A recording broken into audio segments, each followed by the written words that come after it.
Most people know the name Caesar Rodney from his legendary ride, and I remember many years ago collecting the state quarters, and for the state of Delaware, which was the first quarter to come out in the series actually in 1999, they had Caesar Rodney on horseback on their quarter. But very few people actually come here, where his story ends. Today I'm seeking out the final resting place of one of Delaware's most important founding fathers, and uncovering the man behind the myth.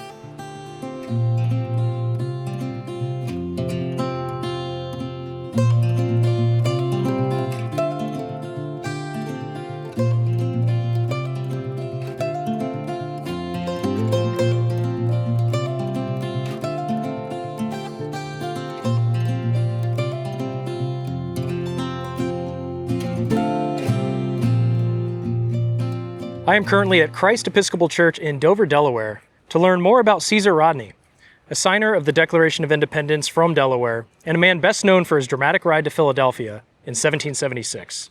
A fellow Delaware delegate, Thomas McKean, sent an urgent message to Rodney, alerting him that their delegation was split on independence, and requesting he immediately return to Philadelphia. And though Rodney suffered from lifelong ailments, he was not in Dover due to illness. He was actually dealing with military matters and the threat of a Tory uprising in Sussex County. Well, on the night of July 1st, 1776, Rodney set out from Dover and executed an 80-mile horseback ride through thunderstorms. He arrived in Philadelphia on July 2nd, just in time to cast his vote in favor of independence. This was crucial because Delaware's delegation was deadlocked. George Reed was opposed and Thomas McKean was in favor of independence. Rodney's vote ensured Delaware's support for independence. And afterwards, he wrote a letter to his brother Thomas. I really like this. He said, "I arrived in Congress, though detained by thunder and rain, time enough to give my voice in the matter of independence. We have now got through the whole of the Declaration and ordered it to be printed so that you will soon have the pleasure of seeing it." But Rodney's legacy goes far beyond his famous ride. He served in local government, represented Delaware in the Stamp Act Congress of 1765, and from 1774 through 1776, he was a member of the Continental Congress. He was also involved with the military and was commissioned Brigadier General and was in charge of the Delaware Militia. Then in 1778, he was elected president, or governor of Delaware, a position he held until 1781. In 1784, Caesar Rodney died at his home near Dover. And that brings us ultimately here to Christ Episcopal Church in Dover. Today we see a really prominent 12-foot granite marker dedicated to Caesar Rodney. And this was put into place in 1889. And many visitors that come here believe that this is the grave of Caesar Rodney. And you can't blame them for the confusion. I mean, look at the marker, it's here in a cemetery, and this was actually the church that Caesar Rodney was a parishioner of. Well, in 1887, they dug up some remains from his plantation not too far away, and they reinterred them here. And I believe at the time they did think that it was the remains of Caesar Rodney. I'm not entirely sure about that. Well, most modern historians agree that Caesar Rodney is not laid to rest here at this marker, so it's more of a cenotaph than an actual grave marker. And again, most believe that Caesar Rodney remains in an unmarked grave somewhere on his property, which unfortunately is a reality for many of these signers of the Declaration. Their exact burial location is unknown, and we've seen that for many others that we've covered here. But it really is a nice marker. Here it says Caesar Rodney, and what I really like is they actually combined the A and the E, which is how he signed his name.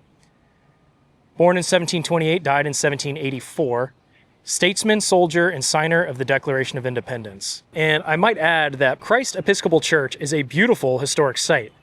The original brick portions of the church date back to the 1730s and 1740s, and it's just really wonderful to see a historic structure here still standing.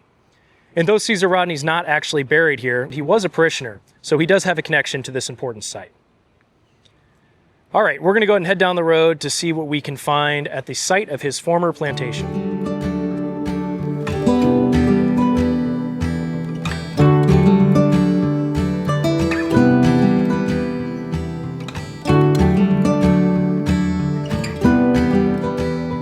All right, I'm a few miles outside of Dover, just east of the Dover Air Force Base, and actually I'm right next to it. You can see the fence line right here on the other side of the road. And it's super windy out, so hopefully y'all can hear me. But this entire area was once the property of the Rodney family. It was a plantation known as Byfield, and it served as the family seat for 3 generations. And the working farm that Rodney actually lived on was called Poplar Grove, so you may see both of those names describing his property. And I would like to add here that it says at the bottom, he is buried in a family cemetery on the property. Well, as you can imagine, Byfield was a massive plantation which utilized slave labor. And in his lifetime, Rodney owned upwards of 200 enslaved men and women. When he died in 1784, his will freed many of his elderly slaves immediately and also outlined a system of gradual emancipation for all of the other enslaved people at Byfield. And as I walk around here, there are actually a few other things I wanted to mention that were quite interesting that I learned about Caesar Rodney. Well, Caesar Rodney never married, and he does not have any known descendants. And also, despite his prominence, there is no portrait of him that actually exists. And this may be due to the fact that he had facial cancer, which gave him an odd physical appearance. And in September 1774, John Adams actually wrote a description of Caesar Rodney in his diary. And Adams wrote, "This forenoon, Mr. Caesar Rodney of the lower counties on Delaware River was introduced to us. Caesar Rodney is the oddest looking man in the world. He is tall, thin, and slender as a reed, pale. His face is not bigger than a large apple. Yet there is sense and fire, spirit, wit, and humor in his countenance." You know, the more I explore the graves of our signers of the Declaration of Independence, the more perplexed I get.